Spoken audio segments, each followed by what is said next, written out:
Soy Diana Mafía, directora del Observatorio de Género en la Justicia del Consejo de la Magistratura de la Ciudad de Buenos Aires.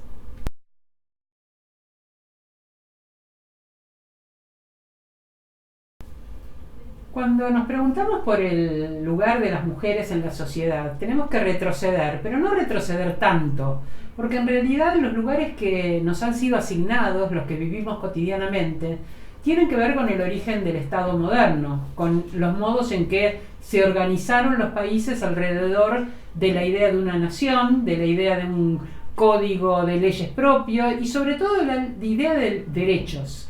Y la idea de derechos es una idea que contrasta con la convicción hasta ese momento de que los lugares sociales que ocupaban las personas eran lugares naturales. La idea de una ciudadanía con derechos universales es una idea moderna y es una idea que tiene que ver con ese nacimiento del Estado, la ciudadanía y los derechos y una separación de esta concepción más dogmática acerca de que había, por ejemplo, esclavitud natural. La esclavitud era algo absolutamente habitual y que sin embargo contrasta con esta idea moderna de que los sujetos somos libres desde el momento del nacimiento, que somos iguales y que tenemos los mismos derechos. Esta afirmación, todos los seres humanos, todos los hombres son libres, iguales y tienen los mismos derechos, era la afirmación de la Declaración de Derechos del Hombre y del Ciudadano de la Revolución Francesa. Pero en esa declaración ninguna mujer era ciudadana, ninguna persona que tuviera diferencias étnicas con respecto al sujeto europeo, es decir, ni los afrodescendientes ni los indígenas eran ciudadanos, ningún sujeto que fuera pobre, si no tenían propiedad privada, no eran ciudadanos, ningún sujeto que por edad no fuera un sujeto adulto y capaz, es decir, si era un niño, si era un sujeto con alguna discapacidad, no era ciudadano. Y entonces nos quedamos con un sujeto que en realidad tiene todos los privilegios, que es el varón adulto, blanco, propietario, capaz, con una educación que tenía que ver precisamente con el iluminismo, con esta modernidad, y ese sujeto va a ser a la vez el sujeto de la política, el sujeto del derecho, el sujeto de la ciencia, el único que tiene un conocimiento que es un conocimiento confiable, y todos los demás, todas las mujeres, pero además las personas que pertenecen a otras etnias que no son sujetos blancos, sobre todo afrodescendientes e indígenas, porque ya en Europa había una colonización de América Latina y también de África. Esas colonias, esos sujetos que pertenecían a otras etnias, eran considerados sujetos sin posibilidades de construir conocimiento, cuyos lugares sociales los iban a decidir quienes sí eran ciudadanos. Nos preguntamos entonces qué nos tocó a las mujeres.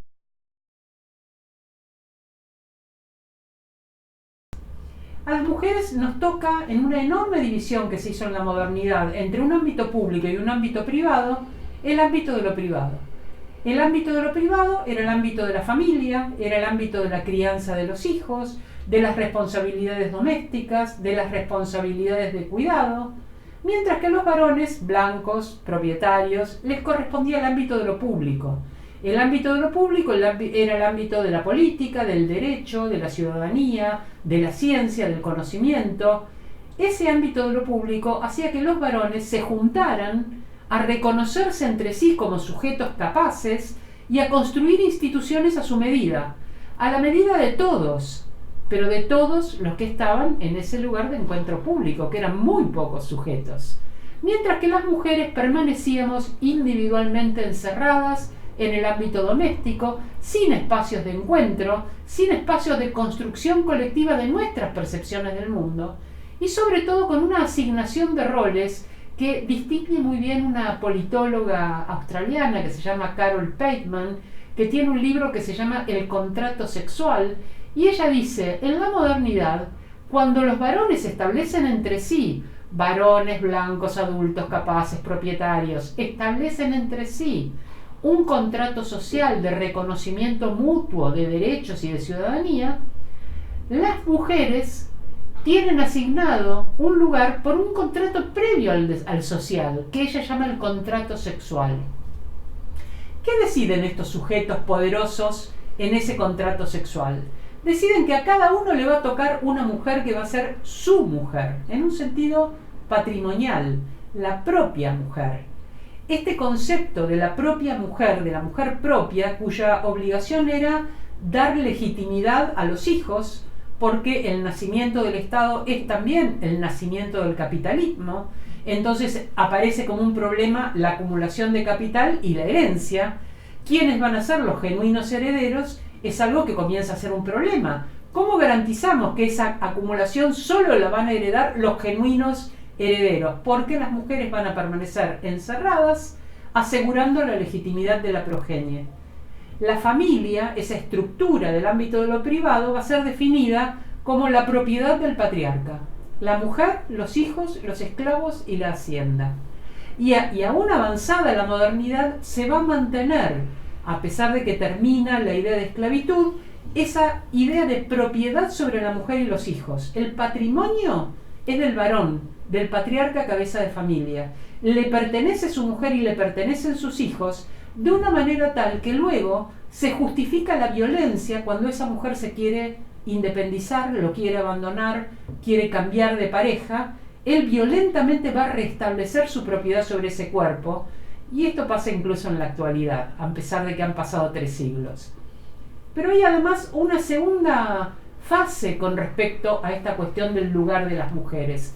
Hay una mujer que es la propia mujer, y que es la que va a asegurar la herencia, es una propiedad individual del patriarca, pero, dice Carol Pateman, también hay un pequeño conjunto de mujeres que son propiedad colectiva de todos los varones.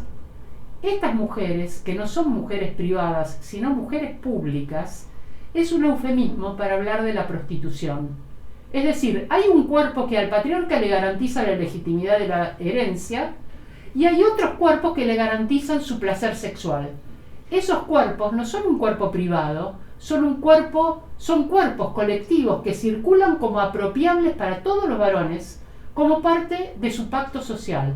Es decir, que el privilegio de poder consumir como mercancía un cuerpo es un privilegio capitalista y patriarcal de transformar esa propiedad en algo a lo que tienen derecho.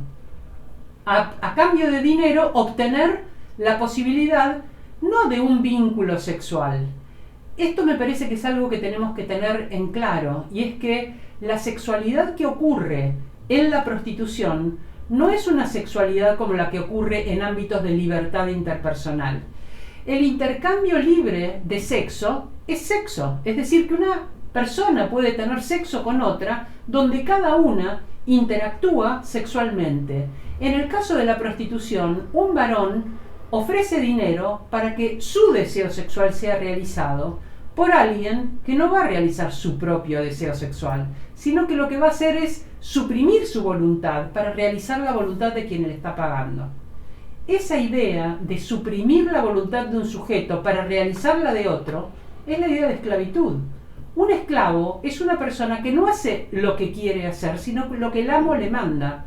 Las mujeres y las personas trans que están en prostitución realizan una sexualidad que no es la de su propio deseo, sino que es la sexualidad que le demanda quien compra su cuerpo, su sexualidad, a cambio de dinero. Transforma ese cuerpo y esa persona en una mercancía que circula con un precio, y que estos varones que tienen ese privilegio sienten que tienen derecho a consumir. Un aspecto interesante en relación con la prostitución es cómo aprenden los varones, cómo en la educación emocional de los varones se aprende este privilegio, se aprende a mirar un cuerpo en el ámbito público y decir: este es un cuerpo apropiable. ¿Qué mensaje se les da a los varones para decirles: hay mujeres sobre las que podés avanzar y apropiarte de su sexualidad y su cuerpo, y otras que no? ¿Y qué mensaje nos dan a las mujeres? A las mujeres el mensaje que nos dan es que ciertas conductas podrían ser conductas que fueran equívocas y que le hicieran pensar a los varones que nuestros cuerpos son cuerpos apropiables. Y entonces el mensaje hacia las mujeres es un mensaje de control, es un mensaje de privación de determinado tipo de libertades.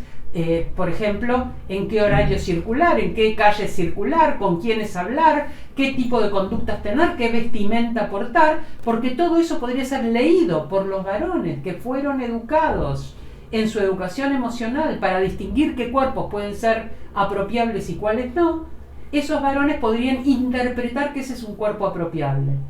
¿Podríamos pensar una sociedad donde ningún sujeto tuviera como propiedad el cuerpo de otro sujeto? Claro que podríamos pensarla. El feminismo piensa ese tipo de sociedad. Piensa una sociedad donde el mensaje no sea que para que un varón no se apropie de un cuerpo de mujer o de un cuerpo feminizado o de un cuerpo trans, para que no se apropie de ese cuerpo, el control acerca de las conductas que deben llevarse adelante lo tiene que tener ese cuerpo y no quien es el depredador de esa subjetividad. Esto es casi inconcebible si no fuera porque todavía hay una enorme concentración de poder.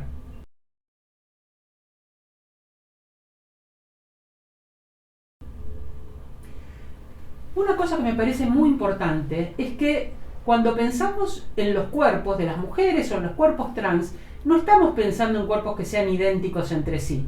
Los cuerpos, además de la identidad de género, portan muchas otras identidades. Y esas identidades muchas veces son visibles. Es visible la edad en un cuerpo, es visible el sexo en un cuerpo, es visible la etnia en un cuerpo, es visible el color de piel en un cuerpo, es visible muchas veces la discapacidad en un cuerpo. Y todas estas marcas de identidad son marcas que son leídas culturalmente e intersubjetivamente como marcas que establecen categorías. Es decir, que hay cuerpos superiores e inferiores, cuerpos que tienen dignidad y cuerpos cuya dignidad puede ser avasallada sin ningún costo, porque hay un consenso social acerca de que esos cuerpos no valen. Aquí me parece importante pensar cómo nos referimos a esa apropiación colectiva de los cuerpos de las mujeres. Ya desde el 1800, en nuestro país, se intentó reglamentar la prostitución y se intentó pensando una cuestión que era la trata de personas. Ya en ese momento se hablaba de trata de personas, pero se la llamaba trata de blancas. Todavía ahora hay personas que para referirse a la trata se refieren a trata de blancas. Podríamos preguntarnos qué quiere decir trata de blancas. ¿Por qué aclaramos que esos cuerpos de mujeres que son traficados, que son forzados muchas veces a la prostitución, son blancas? Porque las mujeres negras eran mujeres esclavizadas y se daba por hecho que eran cuerpos apropiables. Ni siquiera se denunciaba como trata o como obligación de someter a alguien a la prostitución. Hay todo un mito acerca de, sobre todo las mujeres afrodescendientes, acerca de su sexualidad, acerca de su manera de vivir su corporalidad, y ese mito era utilizado por los varones para someterlas sexualmente sin ningún costo, porque se consideraba que por su color de piel esas mujeres estaban destinadas a la esclavitud. Entonces, ¿cuándo se empieza a hablar de trata? Cuando empiezan a ser mujeres europeas las que se traen para traficarlas y para someterlas a explotación sexual. El lenguaje dice mucho en estas cosas, nos dice que un cuerpo sexualizado y racializado sufre doblemente las cuestiones de discriminación. Y lo cierto es que, así como estaba naturalizada la situación de que una mujer tenía que estar al servicio de un varón, esos cuerpos de mujeres, sobre todo afrodescendientes, pero en algunos casos también indígenas, eran cuerpos apropiables sin costo alguno. Entonces la racialización es un aspecto de la diversidad de las corporalidades humanas que establece jerarquías y que muchas veces establece apartamiento de los derechos. ¿Cómo hacemos con sujetos que somos desiguales en el sentido de nuestras naturalezas para ser iguales en el sentido político?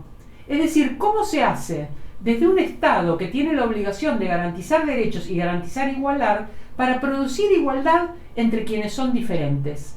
Este es el mayor desafío de las políticas públicas.